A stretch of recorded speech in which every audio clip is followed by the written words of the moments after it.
All right, welcome to week 10 of our 21-week excursion here. So we're starting to near the halfway point of our leadership study.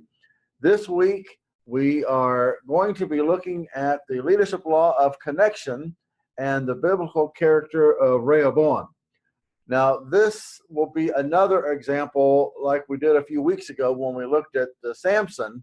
And so this will be a negative illustration of the principle.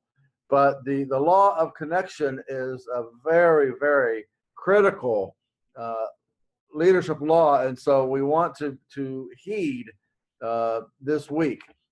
It will be really helpful to you. But to give you the biblical background of the story, 3 chapters really contain Rehoboam's story. In 1 Kings 11, verses 41 through 43, basically just say that Solomon died and his son Rehoboam became the king. The bulk of the story of Rehoboam is contained in chapter 12. All 33 verses deal with the story, and our lesson really for the entire week will flow out of chapter 12, and then 14 more summarizes his life, as is the case with all the kings. Their life is summarized as either they were good or they were bad, and they were always compared to David as the basis of comparison. So in 1 Kings 12, 1 through 33, the story there is that Rehoboam had just become king, and the people came to him and said, "Your father, Solomon, put a heavy yoke on us, and we'd really appreciate it if you would consider lightening that load." And so originally, Rehoboam sought the advice of the elders who had served Solomon, his father. The elders gave amazing advice that would behoove any leader to pay careful attention to it. They said to Rehoboam that if he would serve them on this occasion, they would serve him their entire life. That's a pretty good trade-off if you're smart. But Rehoboam wasn't smart. Instead, the Bible says that he rejected their advice, which really means he didn't get from them what he wanted. And so he turned to his friends, who clearly shared with him what he wanted to hear. And so they advised him to tell the people when he had them come back 3 days later. He said, in other words, if you think you got it rough now, you don't know what rough is, because I'm going to make it that much worse. And so as a result of that, of course, Israel was 12 tribes.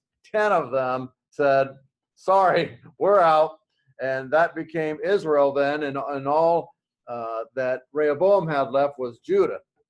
And so that really put a damper on things, to say the least, especially given the fact that Solomon had expanded Israel to its zenith in terms of the amount of territory that they governed, and Rehoboam almost immediately destroys everything. And we're going to find out a little bit today, but throughout the week, what led to that happening. And really, it's going to be all about him. And so let's talk some about this law of connection to introduce the law for this week. There's an old saying, to lead yourself, use your head, but to lead others, use your heart.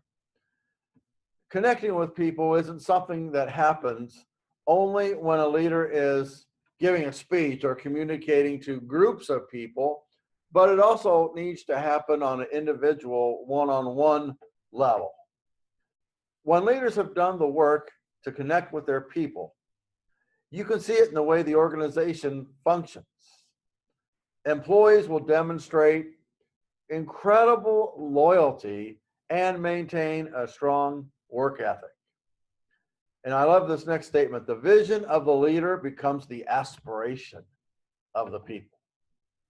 What a powerful statement that John Maxwell makes there on page 151, 21 most powerful minutes in a leader's day. Let me share that again. The vision of the leader becomes the aspiration of the people. So you just think about that statement right there. If what the leader is envisioning is what the people aspire to, you won't have to motivate them to all work in the same direction when those two things unite.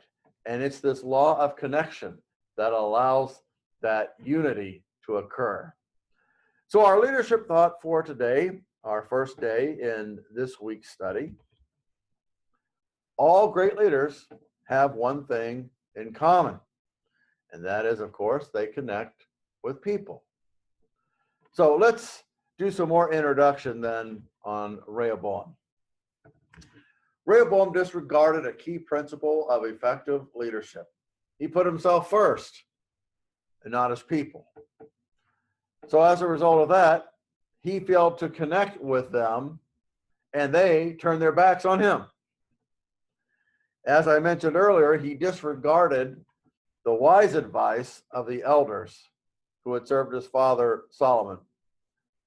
Instead, he turned to the advice of his friends, who urged him to satisfy his own ego at the expense of his people.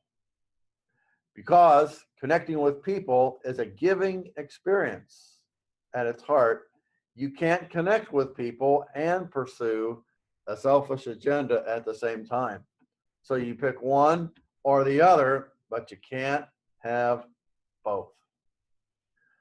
This lesson, and I learned this some time ago from this very account, I really consider to be one of the most significant leadership lessons I have ever learned in terms of serving as a leader, not lording it over people, but finding out what the needs of the people are and doing everything I can to address those needs and concerns. It's not about me as a leader, it's about the people and meeting them at their point of need. And had Rehoboam listened to the advice of the elders, the result would almost undoubtedly have been just the opposite of what it turned out to be. So with that as a prelude and kind of a personal note, to connect with others, check your motives using the following guidelines to assist you. So first, you want to get beyond yourself, then grow beyond yourself. You'll notice a pattern here. Give beyond yourself is number 3, and go beyond yourself is number 4. So get beyond yourself, grow beyond yourself, give beyond yourself, and then go beyond yourself. So let's unpack these one by one. Think about people talking about getting beyond yourself. Think about people who never seem to get beyond themselves.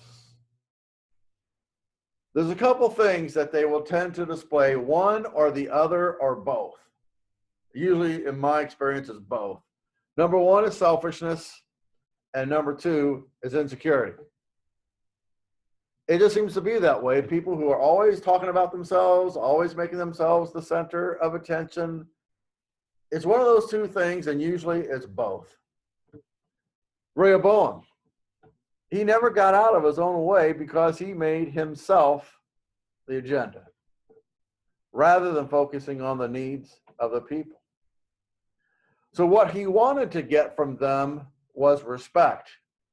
What he got from them was contempt, because he ignored them and in fact said, I'm going to make it even more difficult than it already is. So what he thought he was going to get, he got the opposite. Get beyond yourself. Second then is grow beyond yourself. Now, as a new leader, Rehoboam should have relied on the advice of the elders who gave counsel to his father Solomon, who just happens to be one of the wisest people, the word says, that ever lived. And yet, he rejected their advice and instead turned to his friends, as we mentioned earlier, who just told him what he wanted to hear. That's not good counsel to insist on getting what you already are predisposed to do. And so think then about Rehoboam and think about his attitude and his disposition. He was this cocky, arrogant individual who thought he knew everything already, even though he had just come into that position. He also had a very unteachable spirit. So as a result of that, then, any possibility that he could have grown into his new position was vanquished. Because I really believe that had he agreed to go with the people, they would have understood that he was new. And they probably would have cut him just a little bit of slack and maybe a great deal of slack. But it's hard to cut people slack when they're cocky and arrogant and they don't feel like they need to learn anything. When they feel like they already know it all, well, that just tends to get you the results that kind of attitude earns. So if you want to connect with people, then let's try the opposite approach. A humble, teachable spirit will enable you to both experience personal growth and connect with people. So that's growing beyond yourself. Third, then, is giving beyond yourself. Have you ever noticed that people with low self-esteem are almost always preoccupied with themselves? It's just true. Why? Because they're into getting, not giving. It just comes with the territory. Rehoboam is a poster child for this. See, he thought he had to prove himself. He thought he had to make an impression on people and that he had to really get them to fear him. That's really what what he was into, was trying to rule by fear, as if that would earn him respect, which we already said earned him contempt instead. So Rehoboam, he was a taker and not a giver. But see, here's the thing, especially when it comes to leadership. Life's most urgent and persistent question for leaders is this: what are you doing for others? So to make an impact on yourself, and I love this analogy, you must be a river and not a reservoir. So in other words, resources, skills, talent, leadership itself, it flows through you. You don't just kind of soak it in and just keep it all to yourself, but you're always a resource that things flow through, so it'll benefit others. And then last, let's talk about going beyond yourself. When you go beyond yourself, you will be able to establish a connection with people. And sometimes it will be to such an overwhelming degree that you actually have the potential to impact people that you've never even met face to face. Now, let's look at Rehoboam's legacy for just a minute. Rehoboam inherited a united kingdom that, in terms of geographical territory, was as expansive as Israel ever got. So he inherited something pretty good. But what did he turn over to his son? A divided kingdom where 10 out of the 12 tribes weren't even under his jurisdiction. So he inherited a whole lot better than what he passed on to his own son. Solomon built the nation, Rehoboam destroyed it. Solomon experienced peace, Rehoboam led the people into constant warfare. All because he had to satisfy his own ego. Now, we talk a lot about this concept called servant leadership, but it really is true that if we will focus, and we've already said it, and we'll probably say it over and over again this week, that leadership is not about ruling, it's not about dictating, it's about leading people, which really is a service-mindedness to lead people in the direction they want and need to go. So as when we wind down this afternoon, I'll share this thought from John Maxwell. He says on page 156, the ability to connect is a quality you see in every great leader. No matter how much talent or skill you possess, if you want to be a better leader, you must learn to connect with people effectively. Not just for your own benefit, but for the benefit of your people. Do it, and it will raise your level of leadership dramatically. But do it well, and people will follow you anywhere.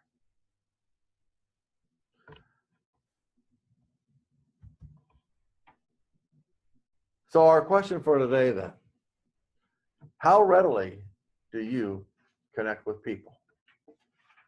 I urge you to take some time and try to discover, is that something that's natural to you? Is that something that's really challenging? How do you do that? We'll unpack that more as the week goes on, but if you want a little snippet of what's coming ahead, when you think about connecting with people, it would certainly make a lot of sense to think about what's important to people. Because when people think that you as a leader have what they feel is important in your mind, you're very likely to establish a connection with them. Now, it certainly is key here that we can never manipulate people. We can never try to find out what they want in order to get on their good side or have them accept us. It has to be genuine. It has to be real. That's why we spoke earlier about motives and how our motives have to be pure, and that it really is all about lifting people up and adding value to them. When we can do that, when our heart's desire is to take people further than what they could have gone on their own, when we can come alongside of them and help them, it will really enable us to connect with people in a very tangible way that will be mutually beneficial to them and to you. So with that, we reached our conclusion for today. We're excited about this week and believe that we'll have a great week together. Even if we have to learn from someone like Rehoboam, we'll learn anyway. And we just pray God's blessing on you. And as this is Holy Week, we encourage you to really consider the importance of this week. Palm Sunday was a great day yesterday, and all leading up to Easter Sunday. So God bless you. Have a wonderful week, and we'll see you back tomorrow at 3:30. God bless you.